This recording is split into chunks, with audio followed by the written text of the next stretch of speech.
State study in Arizona could not even verify 58% of voters as actual living human beings.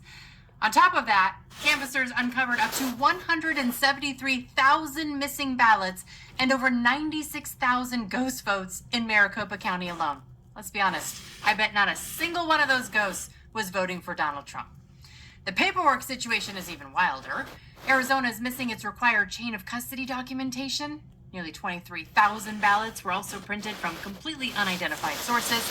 And the Maricopa County Tabulation and Election Center deleted all of their election files. Why would they feel the need to do that?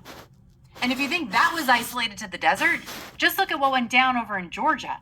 In Fulton County, Dropbox surveillance footage magically vanished into thin air, including at State Farm Arena, where we all saw those infamous suitcases being rolled out from under tables in the dead of the night. Election officials literally swapped out 35 tabulator memory cards right in the middle of the live election. Nearly 80,000 ballot images are missing from the official recount. Thousands of ballots have zero proof of where they came from, and almost 4,000 ballots were scanned twice. In any normal business, if your accountants brought you books that look like this, you would not give them a promotion. You would call federal marshals before lunch. That's just the Cliff Notes version, by the way, of these findings, and there are plenty more receipts coming out of Wisconsin, Michigan, and Colorado. Which brings us to today. Right before the 2020 election, a self-described hacker broke into Arizona's biggest county database and snatched 633,000 voter files. We're talking about non-public, highly sensitive records belonging to judges, law enforcement officers, and domestic violence victims. Actually cracked wide open and confessed on the spot. He told them step by step how he built a script, exploited a giant hole on the county's website, and scraped the data.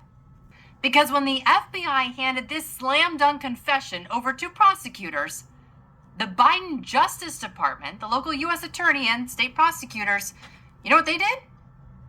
They walked away. Voter files right before a presidential election, heard his full confession, and basically said, nah, I think we're good. Well, FBI Director Kash Patel sent a letter confirming the Bureau burned significant resources on this, only for prosecutors to sweep the whole thing under the rug and close the file in 2023. Sin forgets to pay a part, government will track them down to the end of the earth. But breach a core election database days before a presidential vote and confess to a federal agent under the Biden DOJ, you get a free pass. Now why? Because if a bad actor gets enough of your personal data, they can steal your vote right out from under you.